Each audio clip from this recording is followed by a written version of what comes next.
Hello बच्चों, कैसे हो आप सब। आज हम स्टार्ट करेंगे चैप्टर 2 का पार्ट 5। अगर अभी तक आपने पार्ट 4 विजिट नहीं किया है तो इस कार्ड पर क्लिक करके पहले पार्ट 4 विजिट कर सकते हैं। तो देखो, पार्ट 5 में अपन स्टार्ट करते हैं ब्लड एंड सर्कुलेटरी सिस्टम से। तो सबसे पहले देखते हैं सर्कुलेटरी सिस्टम होता क्या है। तो देखो, ह्यूमन बॉडी में अपन डाइजेशन करने के बाद जो न्यूट्रिएंट्स होते हैं वो अपन एब्जॉर्ब करके कहाँ पे ट्रांसफर करते हैं, ब्लड। ब्लड बेसिकली करेगा क्या, वो उन न्यूट्रिएंट्स को सारी सेल तक पहुंचा देगा। ठीक ऐसे कैसे रेस्पिरेटरी सिस्टम में अपन ने ऑक्सीजन जो ली थी वो ऑक्सीजन को भी अपन कहाँ ट्रांसफर करते हैं, ब्लड में। फिर अगेन वो ब्लड उस ऑक्सीजन को क्या करेगा, सारी सेल तक पहुंचा देगा। बेसिकली मुझे एक मीडियम चाहिए या एक कोई ऐसा मोड चाहिए जिससे मैं बॉडी के डिफरेंट पार्ट तक चीजों को क्या कर सकता हूँ, ट्रांसपोर्ट कर सकता हूँ। अब सेल में डाइजेशन से जो फूड है वो पहुंच जाएगा, वहां पर एनर्जी प्रोडक्शन हो जाएगा। उसके बाद में जो वेस्ट मटेरियल बनेगा उसको भी किसी ऐसी जगह पर ट्रांसफर करना पड़ेगा जहां से उसे बॉडी से बाहर निकाल सके। तो अगेन मुझे ट्रांसपोर्टेशन सिस्टम की चाहिए। तो ट्रांसपोर्टेशन सिस्टम की नीड इसलिए होती है ताकि बॉडी की डिफरेंट सेल के बीच में जो मटेरियल का एक्सचेंज किया जा सके। और इस चीज के लिए जो अपन को सिस्टम चाहिए उसको क्या कहते हैं, सर्कुलेटरी सिस्टम। तो देखो, कॉम्प्लेक्स मल्टी सेलुलर ऑर्गेनिज्म को ऐसे सिस्टम की नीड होती है। अब क्वेश्चन उठता है कि यूनिसेलुलर ऑर्गेनिज्म को क्यों नहीं है, क्योंकि वो बेसिकली एक ही सेल के बने हुए, तो उन्हें किसी और सेल तक कुछ पहुंचाने की नीड नहीं होती।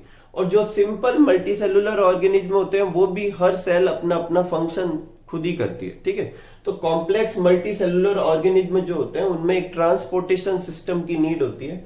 और ये ट्रांसपोर्टेशन सिस्टम क्या करता है, फूड को, गैसेज को, वेस्ट मटेरियल को और भी बहुत सारे सब्सटेंस को एक जगह से दूसरी जगह क्या करता है, ट्रांसपोर्ट करता है। इस सिस्टम को क्या कहते हैं, सर्कुलेटरी सिस्टम। अब देखो, ह्यूमन जो सर्कुलेटरी सिस्टम है वो 3 पार्ट का बना हुआ है।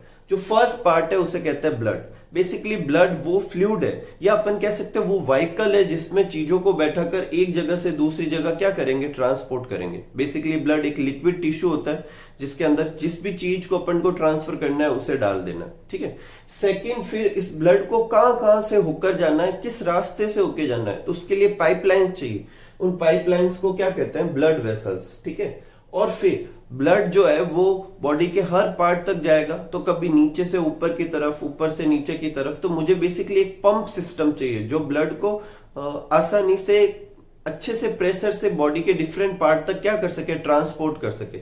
इसके लिए जो चाहिए उसे अपन क्या कहते हैं, हार्ट। तो बेसिकली ह्यूमन सर्कुलेटरी सिस्टम के कितने पार्ट हो जाते हैं, 3 पार्ट हो जाते हैं। पहला पार्ट क्या कहलाएगा, ब्लड। दूसरा कहलाएगा हार्ट। और तीसरा क्या कहलाएगा, ब्लड वेसल्स। ब्लड से स्टार्ट करते हैं। तो ब्लड बेसिकली है क्या, तो देखो, जो अपन ने चार्ट पढ़ा था, सेल, फिर टिश्यू, फिर ऑर्गन सिस्टम, उसमें ब्लड का आता है। तो ब्लड बेसिकली टिश्यू है। क्या है, टिश्यू। ऑर्गन नहीं काउंट होगा। और वो भी कैसा टिश्यू है, लिक्विड टिश्यू है। अब टिश्यू है तो इसमें बहुत सारी सेल्स वगैरह होगी, वो अभी अपन आगे देखते हैं। तो ब्लड एक लिक्विड कनेक्टिव टिश्यू है और ये क्या करता है, हेल्प करता है transportation of nutrients, gas, excretory substance. और इसके अलावा और भी फंक्शन है, अभी ब्लड के फंक्शन में अपन देखेंगे।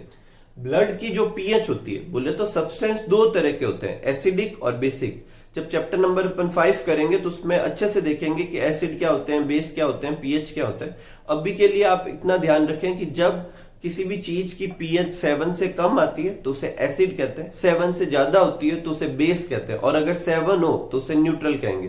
तो ब्लड की पीएच जो होती है वो 7.4 होती है, बोले तो 7 से स्लाइटली ज्यादा है। इसका मतलब ये कैसा हुआ, एल्केलाइन फ्लूइड हुआ। तो ब्लड की पीएच एल्केलाइन बोले तो बेस। ठीक है, तो ब्लड जो है वो स्लाइटली क्या होता है, बेसिक होता है। वैसे आपकी बुक में दिया हुआ तो नहीं है, लेकिन अगर किसी को डाउट हो कि ये बेसिक होता किसकी प्रेजेंस की वजह से, तो ब्लड में बाइकार्बोनेट आयंस होते हैं और इन बाइकार्बोनेट आयन की वजह से ब्लड कैसा होता है, बेसिक या एल्केलाइन पीएच का होता है।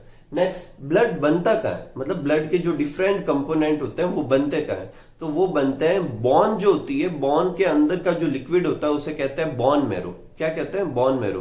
तो रेड बॉन मैरो जो होता है, जो कि बॉन की टिप पे होता है, उससे क्या होता है, ब्लड और ब्लड के डिफरेंट पार्ट क्या होते हैं, फॉर्म होते हैं, स्पेशली जो सेल्स वगैरह होती है। तो अगर पूछे कि अपन को ब्लड फॉर्मेशन कहाँ होता है, तो ब्लड फॉर्मेशन कहाँ होता है, रेड बॉन मैरो में, कोई प्रॉब्लम नहीं। लेकिन ऐसा सिर्फ एडल्ट में होता है। जब अपन एम्ब्रियो स्टेज में होता है तो अपनी बॉन सही ढंग से डेवलप नहीं होती, उस समय ब्लड फॉर्मेशन का काम जो होता है वो किसका होता है, लीवर और स्प्लीन का। लीवर जब मैंने करवाया था तो मैंने आपको बोला था लीवर बहुत सारे वाइटल फंक्शन परफॉर्म करता है, उसमें से एक फंक्शन देखो एम्ब्रियो स्टेज में ये भी है कि वो ब्लड भी बनाता है। तो ब्लड फॉर्मेशन कहाँ होता है, ब्लड फॉर्मेशन होता है रेड बोन मैरो में। लेकिन अगर अपन को पूछे कि एम्ब्रियो स्टेज में ब्लड फॉर्मेशन कहाँ होता है या न्यू बॉर्न में ब्लड फॉर्मेशन कहाँ होता है, तो वो कहाँ होता है, लीवर में और स्प्लीन में। ठीक है, आगे बढ़ते देखो, एक पर्सन में अराउंड 5 लीटर के पास क्या होता है, ब्लड होता है। ठीक है, ऐसा भी बोलता है कि बॉडी वेट का अराउंड 10% ब्लड हो सकता है, तो 5 लीटर ब्लड होता है। और इस ब्लड में दो तरह के कंपोनेंट होते हैं, एक लिक्विड पोर्शन और एक ग्रेन्युलर पोर्शन। जो लिक्विड पोर्शन होता है उसको कहते हैं प्लाज्मा, और ये पूरे ब्लड का 55% पार्ट बनाएगा। जो ग्रेन्युलर पोर्शन होता है जिसको सेल या कॉर्पस्कल्स कुछ भी कह सकते हैं, ये जो होता है वो 45% पार्ट बनाएगा। और ये ग्रेन्यूल्स बोले तो दाने जैसा पार्ट होगा किसका, ब्लड का। अब प्लाज्मा जो 55% पार्ट है उसमें है क्या, तो उसमें बेसिकली वाटर होता है जो कि करीब प्लाज्मा का, टोटल प्लाज्मा का 92% बनाता है। ठीक है, और उसके अलावा उसमें ऑर्गेनिक सब्सटेंस, इनऑर्गेनिक सब्सटेंस बोले तो मिनरल आयंस, प्रोटीन वगैरह होते हैं। ठीक है, और ये दोनों मिलकर 8% पार्ट बनाते हैं। अब ये प्लाज्मा करता क्या, बेसिकली प्लाज्मा ही वो फ्लूइड है जिसकी वजह से अपन ऐसे कहते हैं कि ब्लड जो है वो लिक्विड कनेक्टिव टिश्यू और डिफरेंट सब्सटेंस को क्या करेगा, ट्रांसपोर्ट। तो बेसिकली ये ट्रांसपोर्टेशन का काम करता है, ब्लड के क्लॉट बनाने का काम करता है। क्लॉट बोले तो जब कहीं पे कट वगैरह लग जाता है तो उस कट में से ब्लड जब बाहर निकलता है तो थोड़ी देर बाद सॉलिडिफाइड होकर ब्लड वहां से निकलना बंद हो जाता है। इसमें बेसिकली अपन को ऐसे अभी इस चैप्टर में भी बताएंगे कि प्लेटलेट्स मदद करती है, लेकिन प्लेटलेट्स अकेली क्लॉट नहीं बना पाती। कुछ प्रोटीन होते हैं जो प्लाज्मा में प्रेजेंट होते हैं, वो प्लाज्मा प्रोटीन और वो प्लेटलेट्स दोनों मिलकर क्या करती है, क्लॉट बनाती है। एक इन प्लाज्मा में इम्यूनोग्लोब्युलिन होते हैं। क्या होते हैं, इम्यूनोग्लोब्युलिन, जिनको एंटीबॉडी भी कहते हैं, तो वो इम्यूनिटी भी प्रोवाइड करवाते हैं। सेल कौन कौन सी होती है ब्लड में, अपन सब जानते हैं, बहुत बार अपन ने पढ़ा है। कौन कौन सी होती है, आरबीसी, डब्ल्यूबीसी, प्लेटलेट्स। ठीक है, आरबीसी बोले तो रेड ब्लड सेल्स या रेड ब्लड कॉर्पस्कल्स, डब्ल्यूबीसी बोले तो व्हाइट ब्लड सेल्स या व्हाइट ब्लड कॉर्पस्कल्स, और तीसरा कौन सा होता है, प्लेटलेट्स। कोई प्रॉब्लम नहीं, आगे बढ़ते देखो। आरबीसी क्या होती है, तो आरबीसी की फुल फॉर्म लिख सकते हैं रेड ब्लड सेल्स या रेड ब्लड कॉर्पस्कल्स भी लिख सकते हैं। इसे इरिथ्रोसाइट भी कहते हैं। CYTE वर्ड का मतलब होता है, CYTE का मतलब होता है सेल। क्या होता है, सेल। और इरिथ्रो मतलब रेड कलर्ड, तो ये कैसी सेल होती है, रेड कलर्ड सेल होती है। ठीक है, ये जो होती है, अब रेड कलर क्यों है, तो इनके अंदर हीमोग्लोबिन होता है। क्या होता है, हीमोग्लोबिन। अब इस नाम में भी दो पार्ट है, हिम और ग्लोबिन। ग्लोबिन तो उसका प्रोटीन पार्ट होता है और हिम उसका पिगमेंटेड पार्ट होता है, जो बेसिकली कैसे कलर का होता है, रेड कलर का। इस हिम की वजह से हीमोग्लोबिन रेड कलर का है, हीमोग्लोबिन की वजह से आरबीसी रेड कलर की होती है, और आरबीसी की वजह से ब्लड कैसा होता है, रेड कलर का होता है। कोई प्रॉब्लम नहीं, आगे बढ़ते हैं। ये कहां पे प्रोड्यूस होता है, तो ये अपन पहले ही देख चुके हैं कि ब्लड कहां पर बनता है, रेड बोन मैरो में। जो जितनी ये 45% सेल है, इन सेल का 99% मतलब टोटल जितनी भी सेल है, मान लो अगर टोटल 100 सेल है तो उसमें से 99 सेल तो कौन सी होगी, आरबीसी होगी। ठीक है, तो 99% ऑफ टोटल ब्लड सेल कौन बनाता है, आरबीसी बनाता है। इसका मतलब अगर अपन को क्वेश्चन पूछे कि मोस्ट एब्यूडेंट ब्लड सेल्स कौन सी होती है, तो कौन सी होती है, आरबीसी। जब मैच्योर होती है, तो जैसे जैसे अपन सब जानते हैं एक सेल के ठीक सेंटर के आसपास क्या होता है, न्यूक्लियस होता है।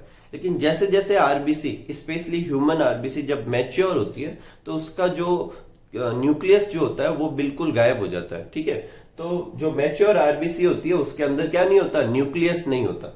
आगे बढ़ते हैं, एवरेज लाइफ मतलब ये आरबीसी कितने दिन सरवाइव करती है, तो अराउंड 120 डेज इसकी लाइफ साइकिल होती है। इसके बाद जो पुरानी आरबीसी है वो डिस्ट्रॉय कर दी जाएगी बॉडी में। पहले इसको स्प्लीन तक ले जाया जाएगा जहां पे इसको डिपोजिट किया जाएगा डेड आरबीसी को, इसलिए स्प्लीन को क्या कहते हैं, ग्रेवयार्ड ऑफ आरबीसी। उसके बाद उसका जो भी डिस्ट्रक्शन का जो पाथवे होता है वो फॉलो किया जाता है। ठीक है, फंक्शन क्या है, आरबीसी क्या फंक्शन करती है, तो आरबीसी बेसिकली, आरबीसी के अंदर होता है हीमोग्लोबिन, और हीमोग्लोबिन बेसिकली ऑक्सीजन को ट्रांसपोर्ट करता है। हालांकि कुछ अमाउंट में ये CO2 को भी ट्रांसपोर्ट करता है, लेकिन मेनली ये किसको ट्रांसपोर्ट करता है, ऑक्सीजन को। ठीक है, तो आगे बढ़ते हैं, पहले आप ये सब नोट कर लीजिए।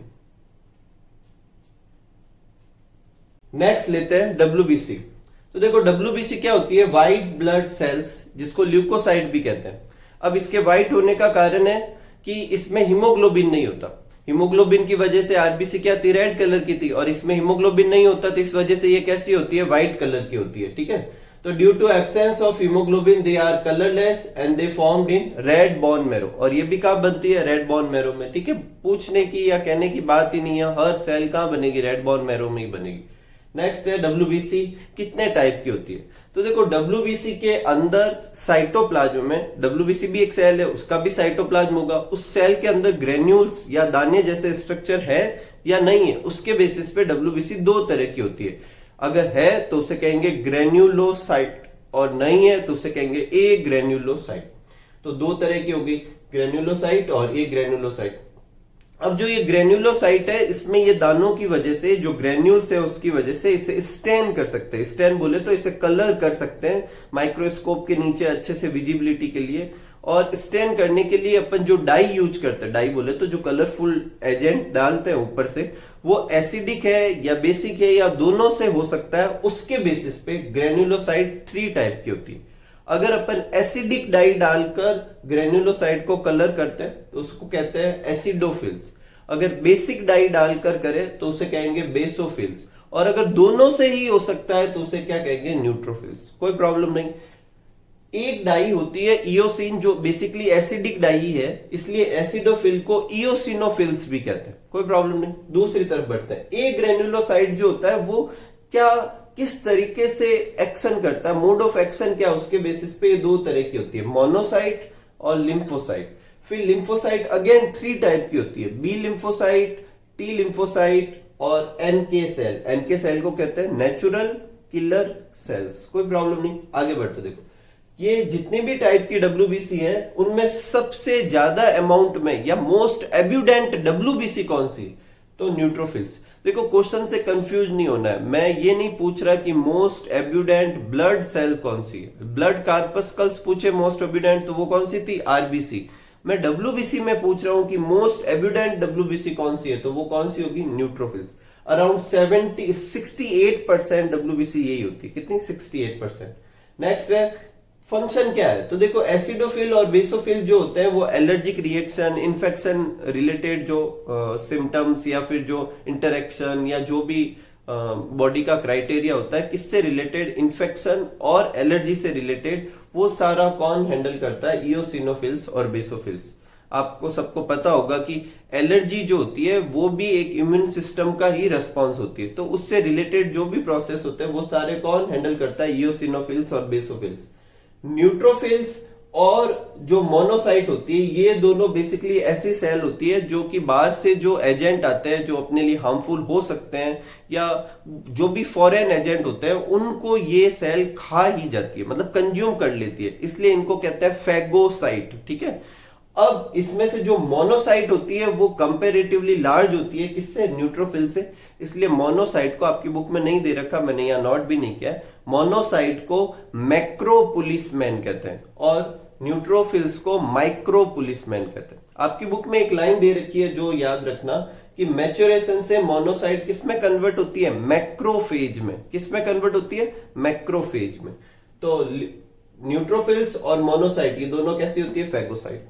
लिम्फोसाइट क्या करती है, ये बेसिकली इम्यूनिटी प्रोवाइड करवाती है और इम्यूनिटी प्रोवाइड करवाने के लिए क्या बनाती है, एंटीबॉडी बनाती है। क्या बनाती है, एंटीबॉडी। अब एंटीबॉडी, एंटीजन, इसके बारे में आप चैप्टर नंबर 4 में और डिटेल में पढ़ेंगे। ठीक है, आगे बढ़ते हैं। तो देखो आगे है, नेक्स्ट टॉपिक है अपना प्लेटलेट्स। तो देखो प्लेटलेट्स को कहते हैं थ्रोम्बोसाइट। हाँ, एक और चीज, ओवर एंड ओवरऑल ये पूरी डब्ल्यूबीसी क्या फंक्शन करती है, अगर इसका फंक्शन पूछे तो क्या करती है, ये इम्यूनिटी प्रोवाइड करवाएगी। ठीक है, बॉडी को हार्मफुल पैथोजन से बचाती है। ठीक है, जो भी बाहर से बैक्टीरिया वगैरह या ऐसी डिजीज कॉजिंग एजेंट आते हैं उनको मारने का और उनको खत्म करने का, उनसे प्रोटेक्शन करने का, उनकी ग्रोथ रोकने का, ये सब फंक्शन जो है वो किसका होता है, अपने डब्ल्यूबीसी का होता है। नेक्स्ट चलते हैं प्लेटलेट्स। प्लेटलेट्स को थ्रोम्बोसाइट भी कहते हैं। इसकी जो एवरेज लाइफ होती है वो 10 डेज होती है। आरबीसी की कितनी होती है, 120 डेज। डब्ल्यूबीसी के साथ ये भेदभाव क्यों, उसका क्यों नहीं याद किया, कारण है कि हर डब्ल्यूबीसी की अलग अलग लाइफ साइकिल वो होती है,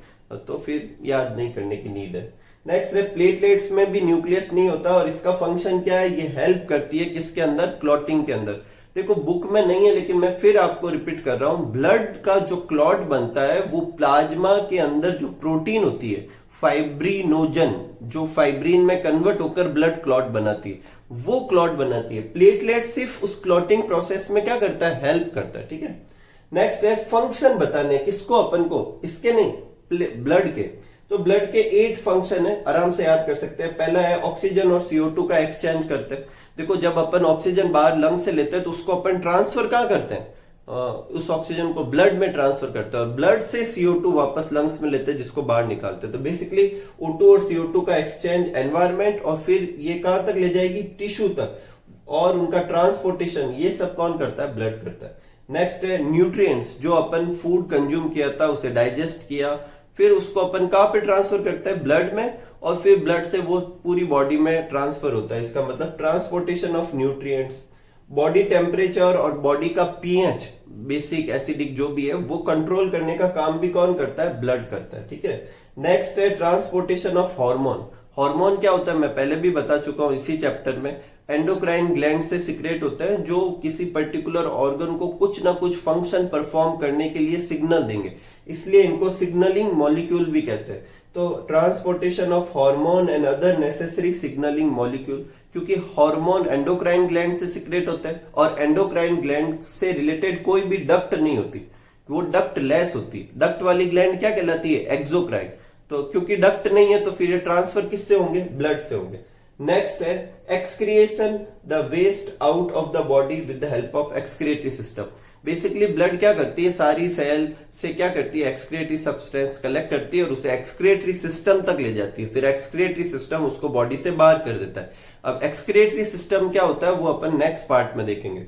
नेक्स्ट है ये प्रोवाइड करती है इम्यूनिटी। अभी अपन ने देखा कि WBC की प्रेजेंस की वजह से ये क्या करती है, इम्यूनिटी प्रोवाइड करवाती है, और प्लेटलेट्स की वजह से ये क्या करती है, क्लॉट बनाती है। तो ये क्या है, ब्लड के क्या है फंक्शन, पहले आप ये नोट कर लीजिए, फिर अपन अगला स्टेप करते हैं, ब्लड वेसल्स। नेक्स्ट लेते हैं टाइप्स ऑफ ब्लड। तो देखो टाइप्स ऑफ ब्लड अपन और डिटेल में चैप्टर नंबर 4 में करेंगे, यहाँ पे सिर्फ इंट्रोडक्शन दे रहा हूं। तो जो ब्लड होती है उसमें आरबीसी होती है, और आरबीसी की सरफेस पे जो एंटीजन होते हैं उनकी प्रेजेंस और एब्सेंस के बेसिस पे ब्लड को डिफरेंट ग्रुप में क्या कर सकते हैं, डिवाइड कर सकते हैं। तो अगर अपन ए और बी एंटीजन की प्रेजेंस ले रहे हैं आरबीसी की सरफेस पे, तो ब्लड जो है उसकी ग्रुपिंग को एबीओ ग्रुपिंग कहते हैं। उसमें 4 तरह के ब्लड ग्रुप होते हैं, ए, बी, एबी और ओ। जिनकी आरबी की सरफेस पे सिर्फ ए एंटीजन हो उसे ए ब्लड ग्रुप कहते हैं, बी एंटीजन हो उसे बी ब्लड ग्रुप कहते हैं, जिनकी आरबीसी की सरफेस पे ए और बी दोनों एंटीजन हो उसे ए बी ब्लड ग्रुप कहते हैं, और जिनकी आरबीसी की सरफेस पे ना तो ए एंटीजन हो ना बी एंटीजन हो उसे क्या कहते हैं, ओ ब्लड ग्रुप कहते हैं। ठीक ऐसे कैसे एक और एंटीजन प्रेजेंट होता है किसके, आरबीसी की सरफेस पे, जिसे क्या कहते हैं, आरएच एंटीजन। अगर ये प्रेजेंट है तो आरएच पॉजिटिव, अगर ये एब्सेंट है तो आरएच नेगेटिव।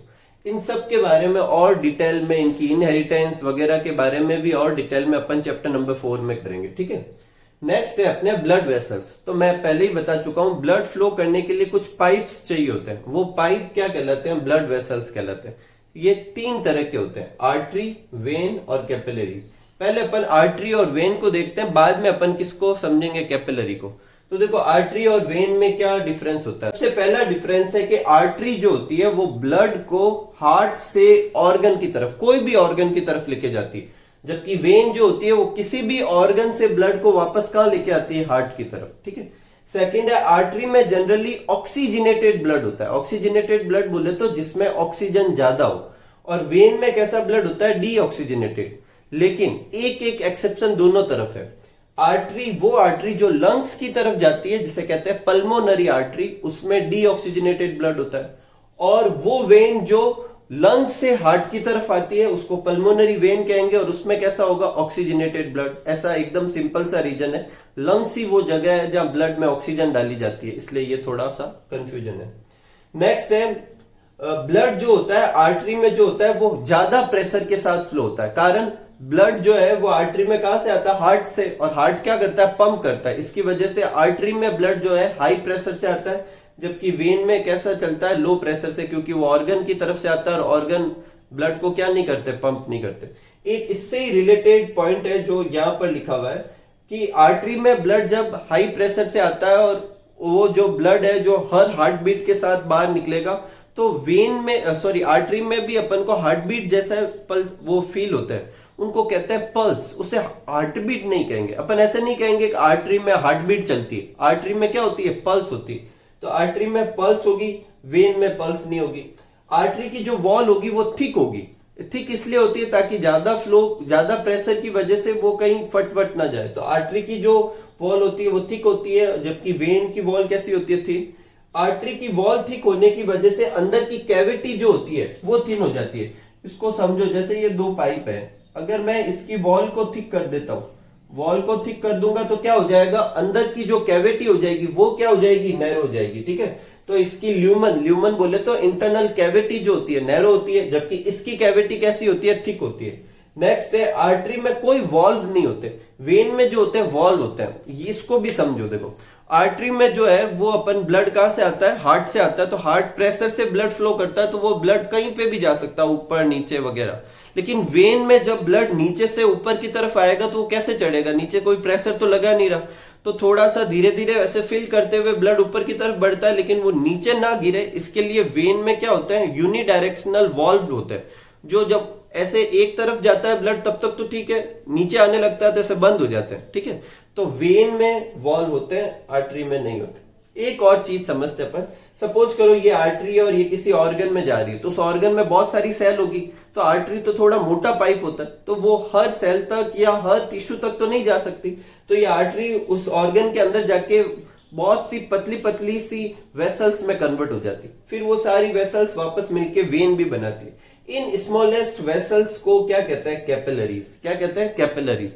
तो कैपिलरीज क्या होती है? In tissue and organ blood vessels divide into smaller and smaller vessels to bring the blood in contact with cells. और ये स्मॉलेस्ट ब्लड वेसल्स क्या कहलाती है? कैपिलरीज।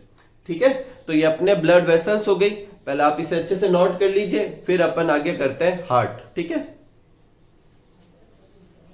नेक्स्ट लेते हैं हार्ट। तो देखो, हार्ट क्या है?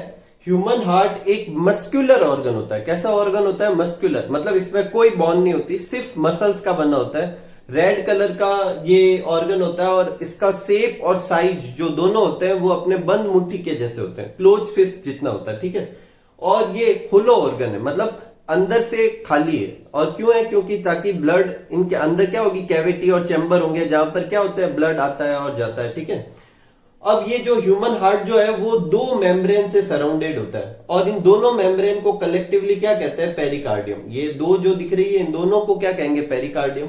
और इन दोनों के बीच में एक फ्लूइड भरा हुआ रहता है, एक लिक्विड भरा हुआ रहता है, जिसको क्या कहते हैं? Pericardial fluid. और ये पेरिकार्डियल फ्लूइड क्या करता है? फ्रिक्शन, एक्सटर्नल शॉक वगैरह से क्या करता है? इस हार्ट को क्या करके रखता है? प्रिवेंट करके रखता है। मतलब बेसिकली इसका फंक्शन क्या होता है? प्रोटेक्शन, बोथ पेरिकार्डियम का और पेरिकार्डियम के बीच के फ्लूइड दोनों का ही। ठीक है, नेक्स्ट आगे बढ़ते हैं। हार्ट का जो अंदर का होलो जो स्ट्रक्चर था वो 4 चैम्बर में, बोले तो 4 रूम में डिवाइडेड होता है। ठीक है, ऊपर के 2 रूम या ऊपर के 2 जो चैम्बर होते हैं उन्हें ऑरिकल या एट्रियम कहते हैं। नीचे के दो चैम्बर होंगे उनको क्या कहेंगे? वेंट्रिकल। ये दोनों भी डिवाइडेड होते हैं, right auricle, left auricle, right ventricle, left ventricle. ठीक है, कोई प्रॉब्लम नहीं, आगे बढ़ते हैं।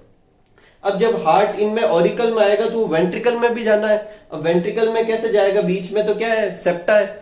तो यहाँ पर सेप्टा के साथ साथ बीच में वॉल्व भी होते हैं, जैसे अपन ने डाइजेस्टिव सिस्टम में पढ़े थे, ठीक वैसे वॉल्व होते हैं जो यहां से नीचे की तरफ ब्लड को सिर्फ एक डायरेक्शन में जाना देता है। बोले तो ऑरिकल से वेंट्रिकल में तो चला जाता है, लेकिन वेंट्रिकल से वापस कहां नहीं आ सकता? ऑरिकल में नहीं आ सकता।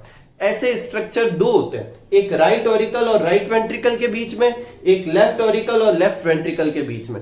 जो राइट ऑरिकल और राइट वेंट्रिकल के बीच में होता है उसे कहते हैं ट्राइकस्पिड वॉल्व या उसे राइट एट्रियो वेंट्रिकुलर वॉल्व। देखो ये नाम क्लियर करता है, एट्रियो वेंट्रिकुलर। बोले तो एट्रियम और वेंट्रिकल के बीच में जो वॉल्व है वो भी किस साइड में? राइट साइड में। तो इसको राइट एट्रियो वेंट्रिकुलर वॉल्व या इसे ट्राइकस्पिड वॉल्व भी कह सकते हैं। और इस तरफ वाला जो होगा, जो लेफ्ट एट्रियम और लेफ्ट वेंट्रिकल के बीच में, इसे left atrio ventricular valve, mitral valve या इसे ही बाइकस्पिड वॉल्व कहते हैं।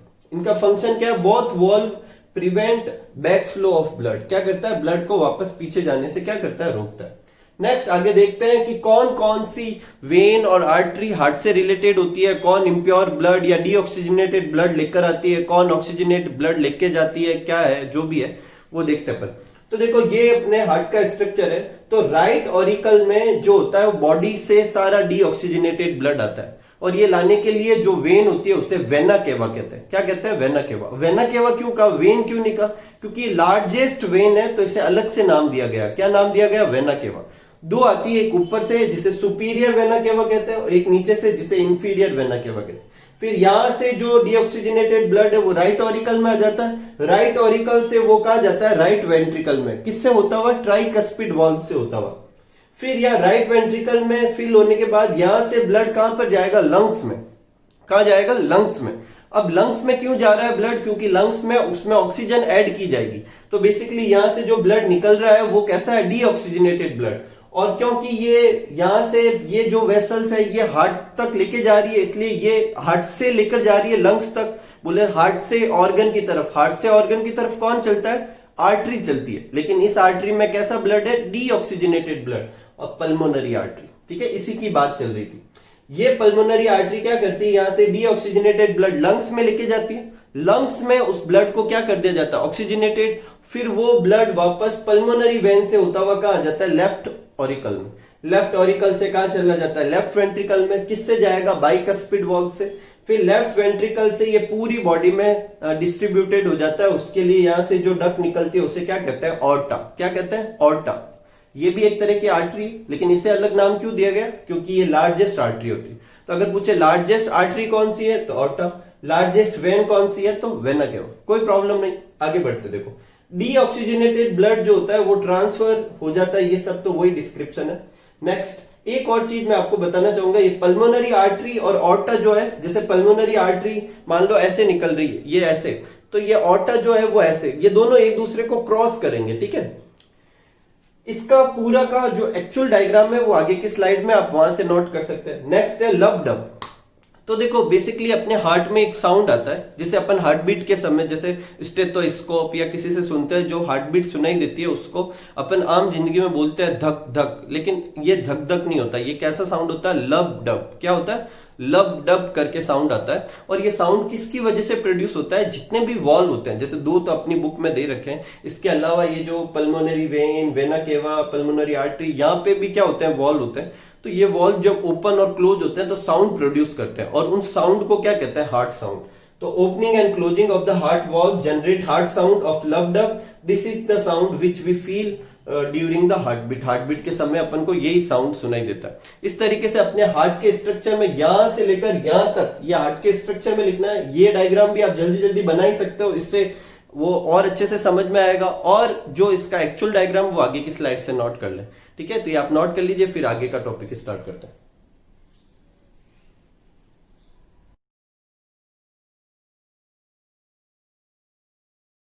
स्टार्ट करते हैं डबल सर्कुलेटरी सिस्टम।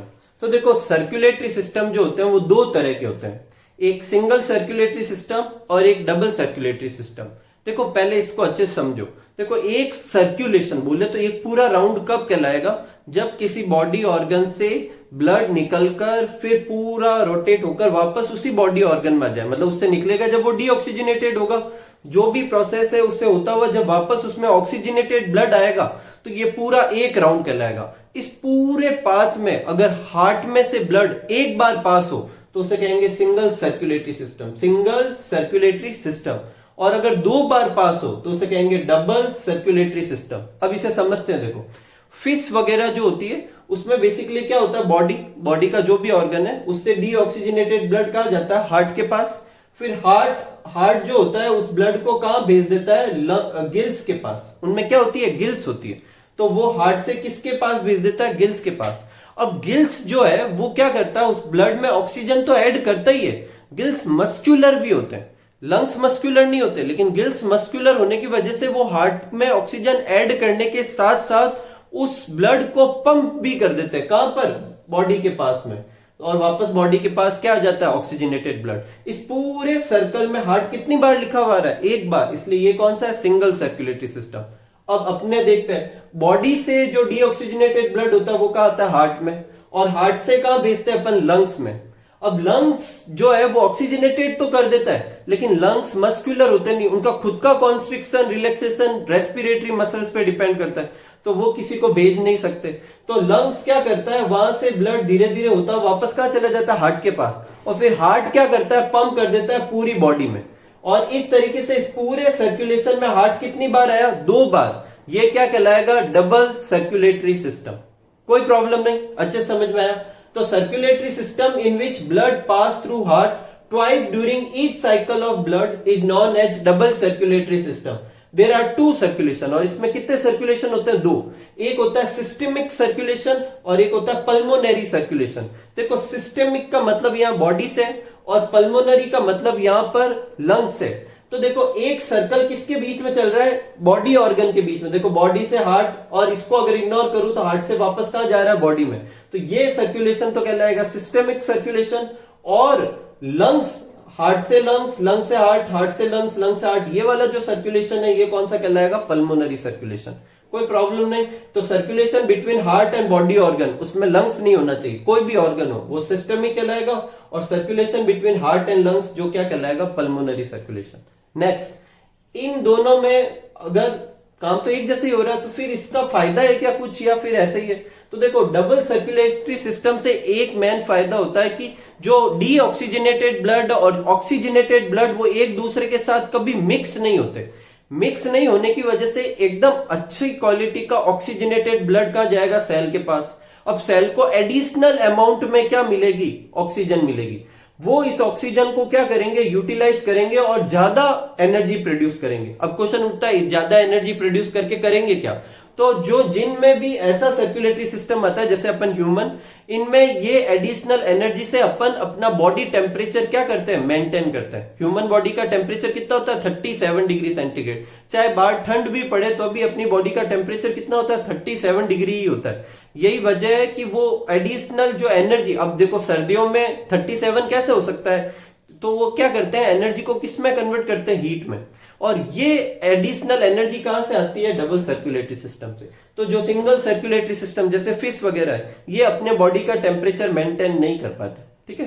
जैसा सराउंडिंग का टेम्परेचर होगा वैसा उनका हो जाएगा। आगे बढ़ते देखो, ये अपने ऑर्गन है, और इस ऑर्गन से जो इम्प्योर ब्लड है वो वेना केवा से होता हुआ कहां है, राइट ऑरिकल में। राइट ऑरिकल से वो कहां जा रहा है, राइट वेंट्रिकल में। और राइट वेंट्रिकल से ये जो इम्प्योर या डीऑक्सीजनेटेड ब्लड, अच्छा वर्ड है, वो जो ब्लड है डीऑक्सीजनेटेड ब्लड, वो पल्मोनरी आर्टरी से होता हुआ कहां चला गया, लंग्स में। लंग्स में ये ब्लड किसके कांटेक्ट में आएगा, एल्वियोलाई के। वहां ऑक्सीजन तो ब्लड में आ जाएगी और CO2 उधर चली जाएगी। बोले तो ऑक्सीजन की अमाउंट बढ़ गई। अब ये ब्लड कैसा हो गया, ऑक्सीजनेटेड। ये ऑक्सीजनेटेड ब्लड पल्मोनरी वेन से होता हुआ कहां आ जाता है, लेफ्ट ऑरिकल में। लेफ्ट ऑरिकल से एक आ जाता है लेफ्ट वेंट्रिकल में। लेफ्ट वेंट्रिकल से ऑर्टा से होता हुआ ये ब्लड कहां जाता है, ऑर्गन में। ऑर्गन में ये ब्लड सेल के कांटेक्ट में आता है, वह ऑक्सीजन तो सेल में चली जाती है, और सेल क्या करती है, इसमें CO2 ऐड कर देती है। बोले तो ऑक्सीजन कम हो गई, इसलिए ये ब्लड कैसा हो जाएगा, डीऑक्सीजनेटेड, और फिर वो वापस कहां भेजा जाएगा, हार्ट में। इस तरीके से डबल सर्कुलेटरी सिस्टम चलता है। नेक्स्ट अपना क्वेश्चन है, पेस मेकर क्या होता है। देखो नाम से ही क्लियर है, पेस मेकर। बोले तो जो पेस सेटल करेगा। अब किसकी पेस, तो देखो हार्ट में जो हार्ट बीट जनरेट होती है वो, और जितनी भी एक्टिविटी होती है हार्ट की, उसकी पेस सेटल करने के लिए सम कार्डियोवेस्कुलर मसल्स होती है। कार्डियो बोले तो हार्ट, वेस्कुलर मसल बोले तो मसल्स होगी, जो कि क्या करेगी, खुद हार्ट क्या करेगी, हार्ट बीट जनरेट करेगी और हार्ट की पेस को सेटल करेगी। अपनी बुक में उसका नाम नहीं है, 11th-12th की बुक में दे रखा है, जिसे क्या कहते हैं, एसए नोड। क्या कहते हैं, एसए नोड, ठीक है। याद रख सकते हैं, नहीं भी रखोगे तो कोई प्रॉब्लम नहीं, लेकिन मैं चाहता हूं आप याद करो। तो कार्डियोवेस्कुलर मसल्स जो सेल्फ स्टिमुलेटिंग होती है, मतलब ये खुद क्या करती है, जनरेट करती है। आपने कभी मूवी वगैरह में या ऐसा देखा हो कि किसी ऑर्गेनिक, किसी ह्यूमन का हार्ट निकाल देते हैं और हार्ट हाथ में आने के बाद में भी ऐसे पंप करता रहता है, तो वो सच में ऐसा पंप कर सकता है। क्यों, क्योंकि जो हार्ट बीट और वो मसल्स का कॉन्ट्रेक्शन और रिलैक्सेशन का जो पेस होता है, वो उस हार्ट की वॉल के अंदर जो ये ऐसे नोड होता है वो खुद डिसाइड करता है। तो उसकी वजह से जब नर्व कट भी जाएगी तो वो थोड़ी देर के लिए वो ऐसे ऐसे पल्स क्या करता रहेगा, मतलब हार्ट बीट ऐसे जनरेट होती रहेगी। तो some cardiovascular muscles are self-stimulating and control the pace of heartbeat activity are called pacemaker, और ये हार्टबीट भी जनरेट करती है। और कौन सी होती है, अगर नाम याद करें तो एसए नोड, ठीक है। ये नोट कर लीजिए। फिर अपने ये जो अपने सर्कुलेटरी सिस्टम का एक लास्ट टॉपिक है, फिर सर्कुलेटरी सिस्टम पूरा हो जाएगा। ठीक है, नोट कर लीजिए। नेक्स्ट लेते हैं कार्डियक साइकिल। तो देखो कार्डियक साइकिल बेसिकली क्या है, हार्ट के अंदर कंटिन्यूअस रिदमिक फॉर्म में, मतलब एक के बाद एक कॉन्ट्रैक्शन और रिलैक्सेशन होते रहते हैं। अब क्यों होंगे, देखो हार्ट में कॉन्ट्रैक्शन होगा तो ब्लड बाहर जाएगा और रिलैक्सेशन होगा तो ब्लड अंदर आएगा। तो हार्ट में 1 बाय 1 दोनों होते रहने पड़ेंगे, ऑक्सीजनेटेड ब्लड आना, डीऑक्सीजनेटेड ब्लड आना। उस समय क्या होगा, हार्ट को रिलैक्स होना पड़ेगा, और जब वो ब्लड बाहर निकालना होगा तो हार्ट को क्या करना होगा, कॉन्स्ट्रिक्ट करना होगा। तो continuous rhythmic contraction and relaxation in auricle और वेंट्रिकल, और ये दोनों में होंगे, ऑरिकल में भी होंगे और वेंट्रिकल में भी होंगे। जब ऑरिकल में रिलैक्सेशन होगा तो ब्लड ऑरिकल में आएगा, ऑरिकल में कॉन्ट्रैक्शन होगा तो ब्लड ऑरिकल से वेंट्रिकल में चला जाएगा। उसी समय वेंट्रिकल में रिलैक्सेशन भी होगा ताकि वो ऊपर से रिसीव कर सके। जब वेंट्रिकल में कॉन्ट्रैक्शन होगा तो ब्लड हार्ट वेंट्रिकल से बाहर किसी पर्टिकुलर ऑर्गन में या फिर लंग्स में चला जाएगा। तो बेसिकली दोनों में कंटिन्यूअस कॉन्ट्रैक्शन और रिलैक्सेशन होते रहते हैं। इसको अपन क्या कहेंगे, कार्डियक साइकिल। अब जो कॉन्ट्रैक्शन होते हैं उनको कहते हैं सिस्टोल, और जो रिलैक्सेशन होंगे उनको क्या कहेंगे, डायस्टोल। कॉन्ट्रैक्शन के समय क्या होता है, ब्लड बाहर जाता है, रिलैक्सेशन के समय क्या होता है, ब्लड अंदर आता है। क्योंकि सिस्टोल ऑरिकल में भी हो सकता है, वेंट्रिकल में भी, तो ऑरिकल सिस्टोल, वेंट्रिकल सिस्टोल, ऐसे कैसे ऑरिकल डायस्टोल, वेंट्रिकल डायस्टोल। थोड़ी और इंफॉर्मेशन देना चाहूंगा इस टॉपिक पे। एक कार्डियक साइकिल मतलब एक बार ऑरिकल सिस्टोल और ये जो ऑरिकल डायस्टोल, या ये सेट देखूं या ये सेट देखूं, वेंट्रिकल सिस्टोल या वेंट्रिकल डायस्टोल, दोनों ही सेट एक फिक्स ड्यूरेशन के होते हैं जिनको एक कार्डियक साइकिल कहते हैं। वो कितना होता है, 0.8 सेकेंड का। इसको समझते हैं। जैसे ये सर्कल है, इसको मैंने 8 इक्वल पार्ट में डिवाइड कर दिया। ठीक है, ये देखो मैं थोड़ा सा एक्स्ट्रा बता रहा हूं, अच्छे से समझे।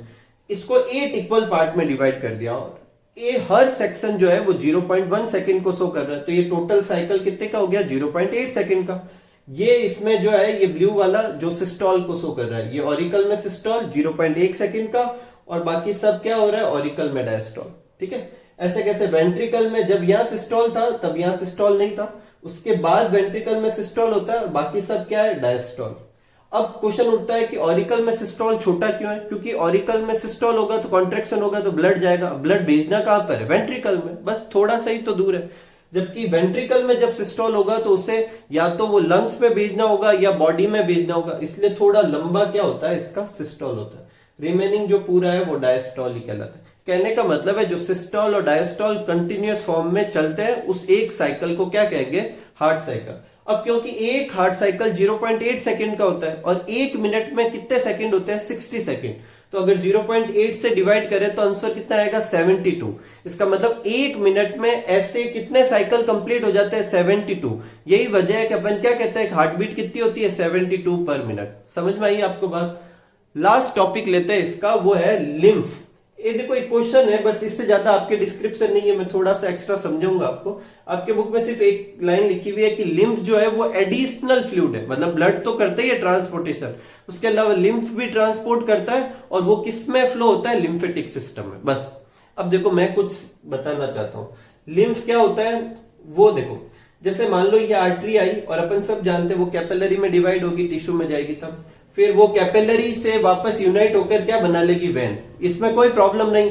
जब कैपिलरी में वो डिवाइड होती है तो उस समय ब्लड जो है वो कुछ फिल्टर होकर इनके बीच वाला जो ये स्पेस है, इस स्पेस में आ जाता है।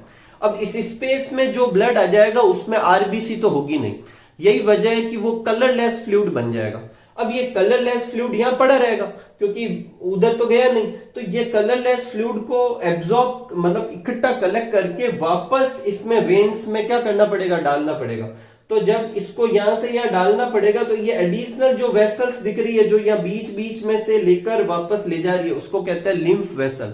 और इसके अंदर जो कलरलेस फ्लूइड जो फ्लो हो रहा है उसको इंटरस्टिशियल फ्लूइड या लिम्फ, दोनों में से कुछ भी कह सकते हैं। ठीक है, तो बेसिकली लिम्फ जो होता है वो ब्लड के एक तरीके से फिल्टर होने से बनता है, मतलब अपने फिल्टर किया नहीं, कैपिलरी के आसपास अपने आप ही फिल्टर हो गया, तो वह फिल्टर से वो बीच बीच में पड़ा रहेगा, उसे वापस कलेक्ट करके मैन में डालने की जरूरत है नहीं, तो धीरे धीरे ब्लड की अमाउंट कम होने लगेगी, तो वो वापस लिम्फेटिक सिस्टम से होता है वापस किस में आ जाता है, वेन।